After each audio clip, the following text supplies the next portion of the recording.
तुम हो ज्ञानी ज्ञान के दाता, मुनि गुरुवर को करके प्रणाम गाऊं मैं सुबह शाम। पुलक सागर एक नाम एक नाम। ध्यान रखिए, जिंदगी दोस्ती का नाम है। बिना दोस्तों के जिंदगी बड़ी मुसीबत बन जाया करती है। धन दौलत कमाया और दोस्त ना हुए, परिवार बसाया और दोस्त ना हुए, रूखी है जिंदगी। ध्यान रखिए मान्यवर, मैं तो ये कहता हूं कि परिवार में यदि सुख चाहिए तो बाप बेटे के बीच पिता और पुत्र का रिश्ता ही नहीं, दोस्ती का भी रिश्ता होना चाहिए। एक बाप को दोस्त बनने की ताकत अपने अंदर पैदा करना चाहिए। अपने बच्चों के साथ मित्रता का व्यवहार रखो। सास बहू के बीच ये रिश्ता तो होगा ही होगा, लेकिन दोस्ती का भी रिश्ता हो जाए तो सास बहू का रिश्ता आनंद में परिवर्तित हो जाता है। देवरानी जिठानी यदि दोस्ती का रिश्ता रख ले रहे, ननंद भाभी में दोस्ती का रिश्ता हो जाए तो ये जिंदगी जीने के लायक हो जाया करती है। भाई भाई में दोस्ती का रिश्ता, ध्यान रखना, रिश्ते दूध हैं तो दोस्ती शक्कर हुआ करती है, जो दूध का स्वाद बढ़ा दिया करती है, दूध को स्वादिष्ट बना दिया करती है। मिठास दोस्ती से आती है। ज्यादा गंभीर मत बनो, ज्यादा सीरियस मत बनो, दोस्ताना याराना व्यवहार रखिए सबके पास। फिर देखना, एक बाप यदि बच्चों से मित्रता का व्यवहार रखता है तो बुढ़ापे में वो बच्चा जिंदगी भर श्रवण कुमार बनकर उसकी सेवा किया करता है। लेकिन जीवन भर बाप ही बने रहोगे, जीवन भर सास ही बनो रहोगी, तो फिर तो यही होगा कि सास भी कभी थी, क्या करे, कभी नहीं थी बेचारी, पहले भी बहू थी और आज भी। कितने जल्दी बस सासुएं बोली।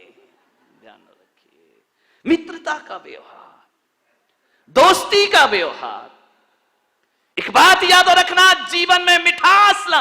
मैं तो अपने भक्तों को, मैं कभी अपना शिष्य नहीं बनाता। लोग आते हैं मेरे पास, महाराज मैं आपका भक्त हूं, महाराज मैं आपका शिष्य, मैं नहीं बनाता। शिष्य भक्त बनाने से मतलब क्या है? शिष्य पीछे पीछे चला करता है, भक्त पीछे पीछे चला करता है। ध्यान रखिए, क्या मतलब? पीछे वाला कब धोखा दे जाए और कब भाग जाए छोड़ करके, पीछे वालों का कोई भरोसा नहीं है। मैं पुलक सागर कहता हूं कि दुनिया में कोई मेरा शिष्य बने या मित्र, शिष्य बने या ना बने, भक्त बने या ना बने, मैं सारे लोगों को अपना मित्र बनाना चाहता हूं। ध्यान रखिए, मित्र साथ साथ चला करता है, शिष्य पीछे पीछे चला करता है। पीछे वाला कब धोखा दे दे, विठल भाई है ना, पीछे वाला कब धोखा दे दे, कोई भरोसा नहीं है।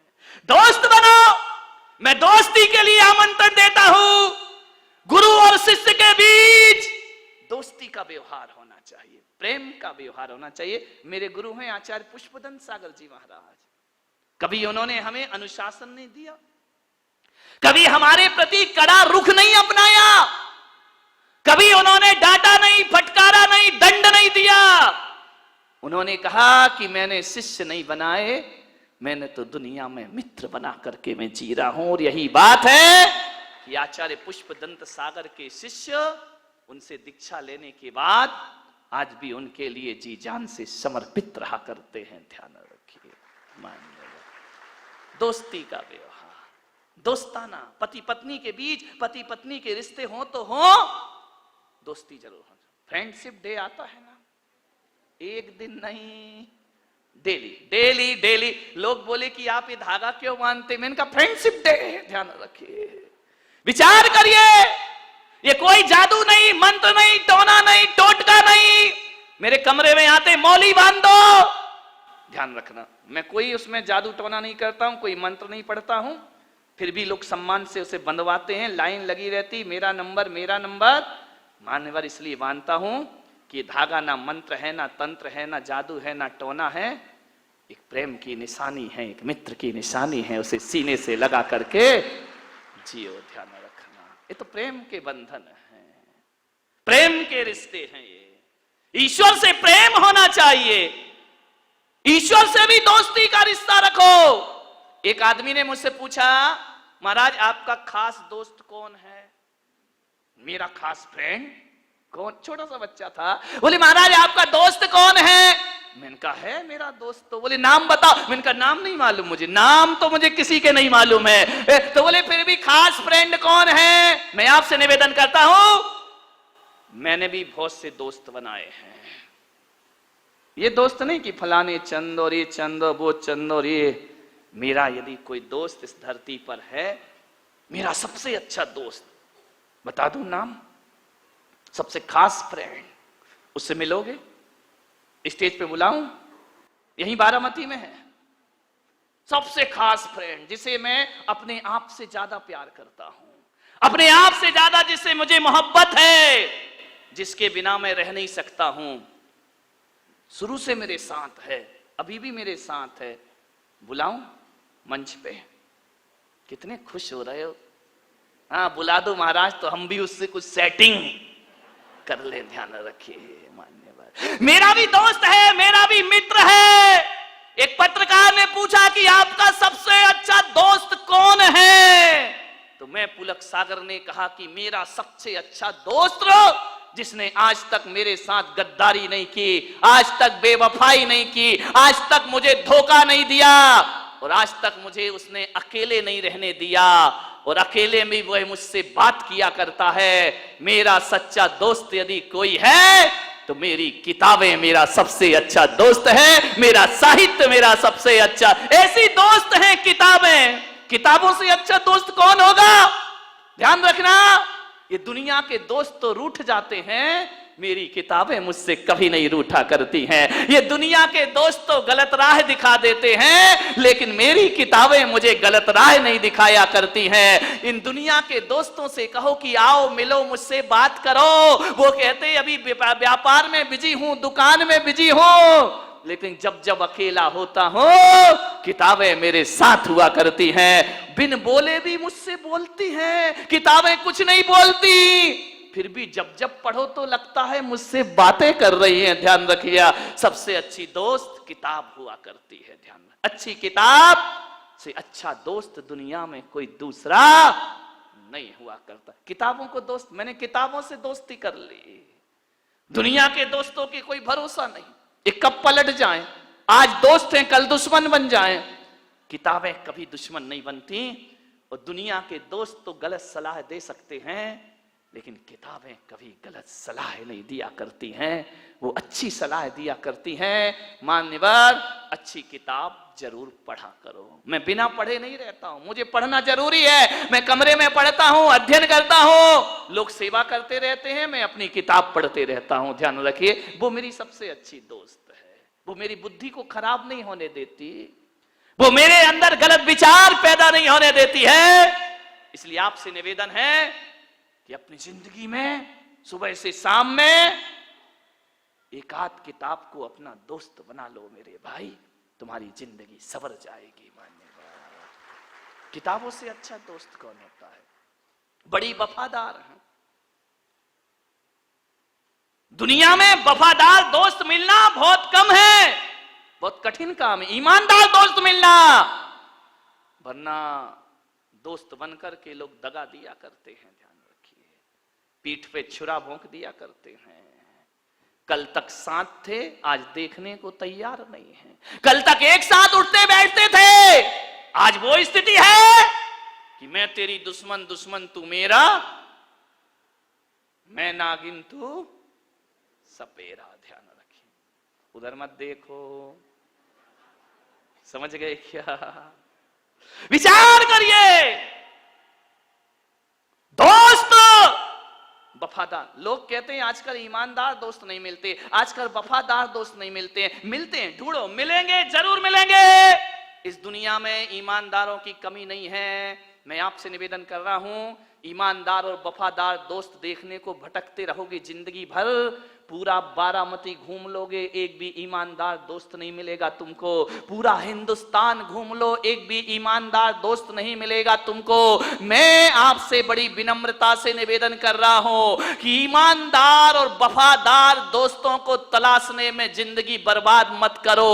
मैं पुलक सागर कह रहा हूं, तुम वफादार बन जाओ, सारी दुनिया तुमसे वफादारी करने। वफादार दोस्त मत ढूंढो, वफादार दोस्त बनने की साधना प्रारंभ कर लीजिए। ईमानदार आप बनिए, आप ईमानदार हैं तो दोस्त ईमानदार मिलेंगे। आप बेईमान हैं तो शेर को कौन बोला सवा शेर मिलेगा, ध्यान रखें। मान्यवर, ईमानदार दोस्त ढूंढने में समय मत गमाओ, तुम किसी के ईमानदार दोस्त बन जाओ, ध्यान रखिए। मान्यवर, जिंदगी भर ढूंढोगे, ईमानदार दोस्त ना मिलेगा। आप अपनी दोस्ती के प्रति ईमानदार हैं या नहीं हैं, विचार करना है आपको। आप कितने वफादार हैं? आप कहते उसने दगा किया है, उसने धोखा दिया है, क्या आप बिल्कुल सही हैं? ध्यान रखिए, खुद वफादार बन जाओ, सारी दुनिया वफादार मिल जाएगी तुम्हें। सामने वाला दोस्त खराब नहीं होता, हम खराब होते हैं जो हमारी दोस्ती बदल जाया करती है। मान्यवर, विचार करिए, सोचना है आपको, विचार करना है। निवेदन है आपसे, दोस्त तो स्ट्रीट लाइट की तरह हुआ करता है जो हमारी जिंदगी में उजाले भरा करता है। ध्यान रखिए, अंधेरे रास्तों में प्रकाश देता है, वो हमारा दोस्त हुआ करता है। मान्यवर, हमारे जीवन को रोशनी से भर देता है। अच्छा दोस्त एक ही बहुत है, ध्यान रखना। एक ही चांद काफी है, क्या जरूरत है सितारों की, और एक ही अच्छा दोस्त बहुत है, क्या जरूरत है हजारों की। ध्यान रखिए, एक दोस्त बनाओ लेकिन अच्छा बनाओ। एक ही दोस्त पर्याप्त है। दोस्त हमारी जिंदगी में खुशियां देता है, दोस्ती के पल खुशियों से भर दिया करते हैं। दोस्ती की स्मृतियां, आज आप बड़े हो गए, उम्र हो गई, लेकिन बचपन के दोस्तों को याद करो, बचपन की वो शरारतें याद करो, बचपन का वो खेल खिलौना याद करो।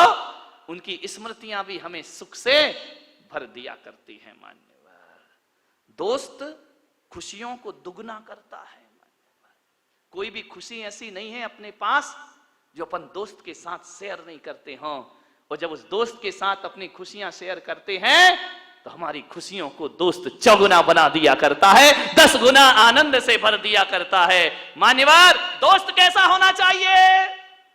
आईने की तरह। आईना देखा है, दर्पण देखा है, शीशा देखा है, मिरर देखा है, आईने की तरह दोस्त बनाओ। आईना कैसा होता है मालूम है? आईने को जब आप देखते हैं, और दुनिया को देखो और आईने को देखो, आईना बड़ा वफादार है। आप हंसते हो तो आईना बोलो रोता है या हंसता है? हंसता है ना। आप रोते हो, आईना भी रोता है। आप चिढ़ाते हो, आईना भी चिढ़ाता है। आप हेयर स्टाइल चेंज करते हो, आईना भी चेंज कर लिया करता है। ध्यान रखिए, सच्चे दोस्त आईने की तरह होते हैं। वो हमारे आंसुओं पे हंसते नहीं हैं, हम रोते हैं तो वो भी रोने लगते हैं, और हम हंसते हैं तो वो भी हंसे। हमारा सुख उनका सुख हुआ करता है, हमारा दुख उनका दुख हुआ करता है। दुनिया के लोग तो ऐसे हैं, अगर रोगे तो हंस देगी दुनिया, और हंसोगे तो भी हंस देगी दुनिया। मिरर की तरह दोस्त होना चाहिए। हमारा दुख उसका दुख होना चाहिए, उसका सुख हमारा सुख होना चाहिए। जो एक दूसरे के सुख को काटते हों, वो दोस्त होने के लायक नहीं हुआ करते हैं। मान्यवर, ध्यान रखना, दर्पण तो वो होता है कि खुद टूट भी जाए तो भी हमारा चेहरा नहीं तोड़ा करता है। ध्यान रखिए, सच्चा दोस्त वो होता है जो खुद टूट कर भी अपने दोस्त को जिंदा रखता है, मजबूत बना करके रखता है। दोस्त वो हुआ करते। दोस्त कैसे होना चाहिए? कभी वो देखिए, युद्ध में एक ढाल होती है और एक तलवार होती है, देखा है? युद्ध के मैदान में एक ढाल होती है, एक तलवार होती है। जो ढाल होती है वो पीठ के पीछे रहा करती है, तलवार कहां रहती है? आगे रहती है। ध्यान रखना, दोस्त तो ढाल की तरह होना चाहिए। यूं तो अच्छे दिनों में ढाल पीछे रहा करती है, लेकिन जब कोई वार करता है तो ढाल पीछे से आगे आ जाया करती है। दोस्ती ढाल की तरह होना चाहिए कि कोई हम पर अटैक करे तो ढाल पीछे नहीं आगे आ जाए। सच्चा मित्र सुख में पीछे होता है, लेकिन सच्चा मित्र दुख में हमारे आगे आ जाया करता है, हमारे सामने। तुलसीदास ने कहा, आपत काल परखिए चारी, साहस मित्र धर्म और नारी। जब बुरे दिन आए, विपत्ति के दिन आए, 4 लोगों की परीक्षा कर लेना। मेरा धर्म कौन सा है, मेरा मित्र कौन से हैं, मेरा साहस और मेरी अच्छी पत्नी की पहचान अच्छे दिनों में नहीं, बुरे दिनों में हुआ करती है। ध्यान रखना। अच्छी पत्नी कौन? राम को वनवास हुआ, सीता ने कहा मैं भी चलूंगी। राम ने कहा नहीं देवी, तुम्हें वनवास नहीं मिला है, मुझे मिला है। पिता ने मुझे वचन दिए हैं, तुम नहीं चलोगी, तुम राजकुमारी हो। सीता ने कहा मैं कुछ भी हूं। नारी का धर्म है पति की परछाई बन करके रहना। ध्यान रखिए। सीता ने राम से कहा कि आर्य पुत्र, पति को वनवास हो तो पत्नी को अलग से नहीं मांगना पड़ता है। पति का वनवास तो पत्नी का वनवास तो अपने आप हो जाया करता है। राम ने कहा कि लेकिन सीता, जंगल में भयंकर जानवर होंगे, कांटे होंगे, कंकर होंगे, वर्षा होगी, पानी होगी, तुम इतनी सुकुमार कैसे सहन करोगे? जाते हैं। सीता ने क्या कहा, हमारे देश की बेटी ने क्या कहा, हे प्रभु मैं तुम्हारे साथ जंगल में चलूंगी, जैसा रखोगे वैसा रहूंगी, जैसा कहोगे वही करूंगी। तो बोले फिर भी इतने कष्ट कैसे सहोगी? तो सीता ने कहा कि यारे पुत्र मैं तुम्हारे साथ चलूंगी जंगल में, मैं अपना धर्म निभाऊंगी। क्या धर्म है नारी का? कि जब जब रास्ते में फूल पड़ेंगे तो सीता पीछे होगी, और कांटे पड़ेंगे तो सीता राम के आगे आगे चल करके उनके रास्तों के कांटों को हटाए। साहस धर्म मित्र और नारी, आपतकाल परखिए चारी। ध्यान रखिए, पहचान अच्छे बुरे की बुरे समय में होती है, अच्छे समय में तो सब साथ देते हैं। प्रसारण पुण्यार्जक परिवार जिन शरणम तीर्थ धाम के परम संरक्षक संघपति श्री प्रदीप मामा, प्रतिभा मामी, भोपाल। गुरु तुम हो ज्ञानी, ज्ञान के साथ